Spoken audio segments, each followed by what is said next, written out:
In the interest of saving absolutely everybody's time, I feel like doing a generalized statement to all legacy media inside of the Matrix. And I'm doing it to save their time and mine, as well as protect the minds of the masculine youth for the future. I want to make it very clear that the legacy media, which I enjoyed the company of today, have made a massive mistake and missed a chance to do some genuinely interesting journalism. After being unfairly incarcerated in a Romanian dungeon, I thought that even the BBC, in its absolute arrogance and hubris, would be smart enough to come to me after 6 months, being the first interview I gave to the Matrix, and be smart enough to ask questions people were genuinely interested in. What's it like inside of a Romanian prison cell? How were you treated? Why was a person's liberty deprived of them for 6 months without charge? How is your mental state post your unfair incarceration? Things people are genuinely interested in hearing. But instead, they came with the same old talking points. And I'd like to address all of these talking points to the Matrix media now to prevent this happening again, because it's a monumental waste of everybody's time. I say things on the internet. I've been making content on the internet for a very long time. Finding a clip from 2016, 8 years ago, finding a 4-hour-long podcast from 2016, ignoring all context, ignoring everything positive I say about men and women and the world, and taking a single sentence and trying to pretend that's my entire worldview is not the bombshell you think it is. Nobody cares. Everybody understands what satire is. Everybody understands what a joke is. Everybody understands it's the internet. Everybody understands all of these things. Plus, the people who know the truth of my message are very capable of understanding what is satirical and what is true. People are not as stupid as you'd like them to be. Sitting down with me and missing the chance to have a genuinely interesting interview with genuinely interesting questions that people are interested in hearing the answers to, and instead attempting this attack to get this bombshell aha moment is never going to work. Because one, I'm too smart for all of you. And two, nobody cares. Nobody cares I made a joke 8 years ago, because everybody knows I was joking. And everybody knows the truth of my message. So you're wasting absolutely everybody's time. Worse than wasting everybody's time, what you're genuinely doing is damaging the minds of young men. And I think I have a responsibility as one of the most influential men on the planet to protect the minds of young men and all of the men who look up to me. Nobody, no young man below the age of 30 has any interest in what the BBC or the legacy media say. They don't care and they don't watch it, unless I appear on there. So when I sit across from a reporter who says that having a nice car makes you a misogynist, it's disingenuous. You and also of financial success correct. with a Bugatti and a cigar, but it comes with a side order of misogyny. How does having a Bugatti and a cigar come with misogyny? Because it's all mixed together in what you teach. I find that to be extremely dangerous rhetoric. I find that to be extremist rhetoric. And I think it's very dangerous for young men to think if they work hard for something in their lives, if they dedicate themselves and they're diligent and hardworking and they try hard, that they'll be a bad person. I hate the idea of a world where a man who dedicates himself to excellence so he can enjoy the finer things in life is criticized and ostracized and called horrible names purely because he's been a hardworking male. And I don't like young men hearing these extremist ideas. And they're only going to hear these extremist ideas if they watch the BBC, which is an extremist organization. And they're only going to watch the BBC if I talk to the BBC. So I feel like now that these people have proved themselves to be extremist and very damaging to the minds of young men, I have an obligation to not interact with them very much, because I don't want them spreading their extremist propaganda. We have a men's mental health crisis. Young men are disenfranchised. The suicide rate amongst men is much higher than women, and everybody pretends to care. But when I come along and say, I am a man, I've been a man, I know how it feels to be a sad man and a happy man, and I found happiness through masculine achievement and strength, through working hard in the gym, through dedicating myself, through building a life worth living, through taking care of the people who I love, both male and female, through becoming financially successful, through sticking up for myself, through having opinions, through being a man of honor and courage, when I do these things, I'm ostracized and they're attempting to destroy my life. This goes beyond a few media interviews. They are attempting to put me in jail and destroy my life because I am helping young men. They don't care about men's mental health. They have no interest at all. In fact, the ideas they purport, like I've just explained, are genuinely damaging to the mindset of young men. On top of this, they waste everybody's time because their aha moment never works. Nobody's interested in it, and I destroy them with ease. But my hourly rate is high. It's not very fun for me to do. I just do it. It has to be done, but I don't particularly enjoy it.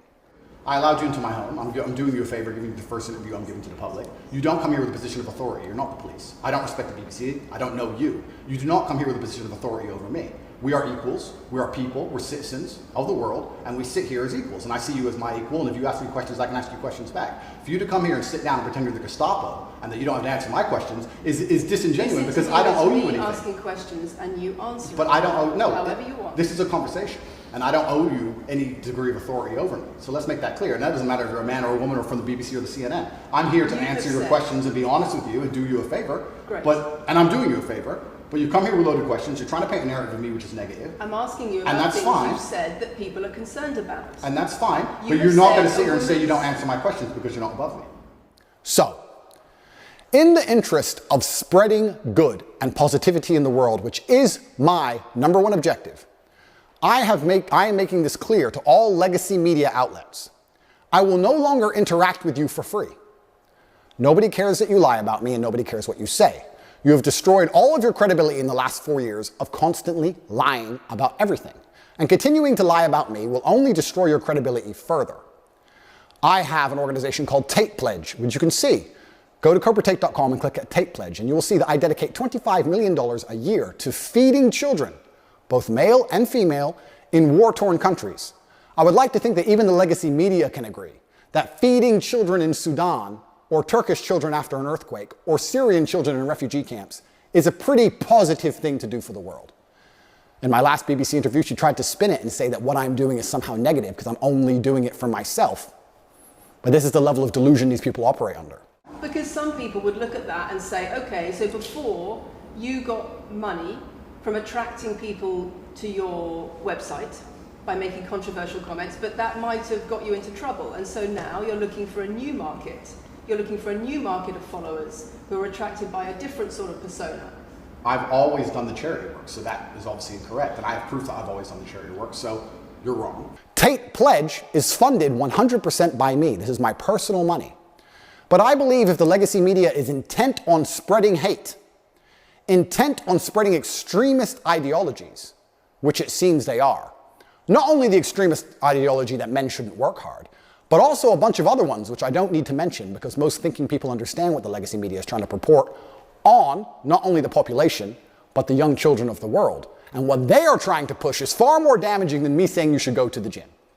Therefore, I no longer have any interest with interacting with the legacy media for free because I don't want their extremist views shown to young children without doing some good for the world. My fee from this point onwards is $50,000 and a box of chocolates.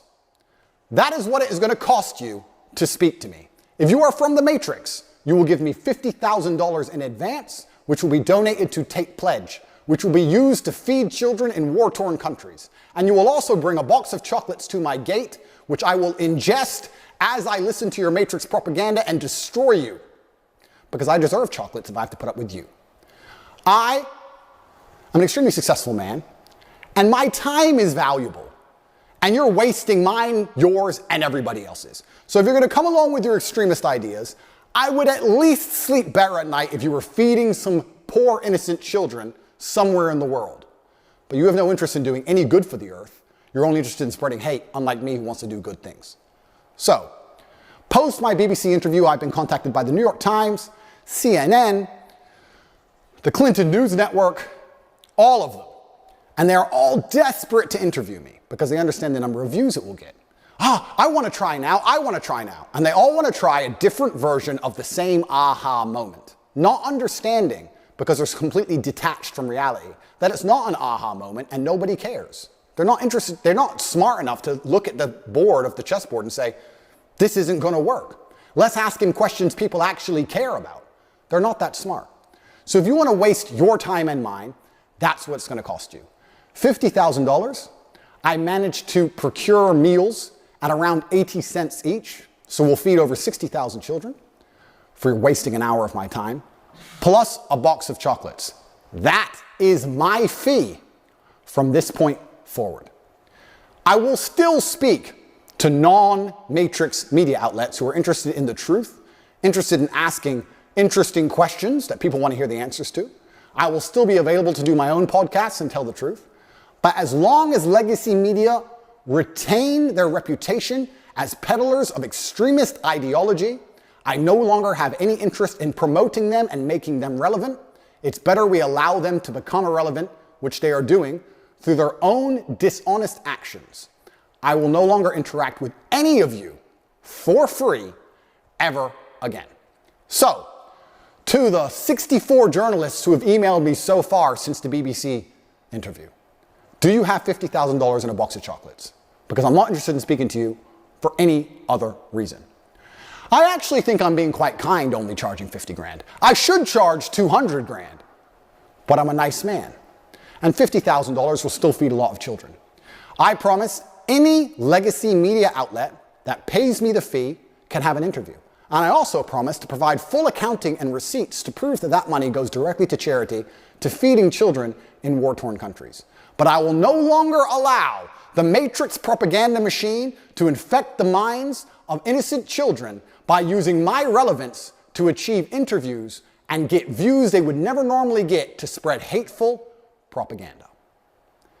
If you can't afford me, you're going to have to go back to just lying about me without speaking to me. Because God knows the truth, I know the truth, most of the world knows the truth, and I genuinely believe that Allah is the best of planners, and whatever happens to me, regardless of whether I am martyred, regardless of whether they put a bullet in my brain, I know what I have done is good for the world, and the things I will do will continue to be good for the world. Get your checkbooks out, or don't email me at all, because there will be no compromise. I don't care what you try and do and say to goad me into an interview. You can lie about me all you want. It's what you do already. I'm not afraid of your lies. It's going to cost 50 grand plus a box of chocolates.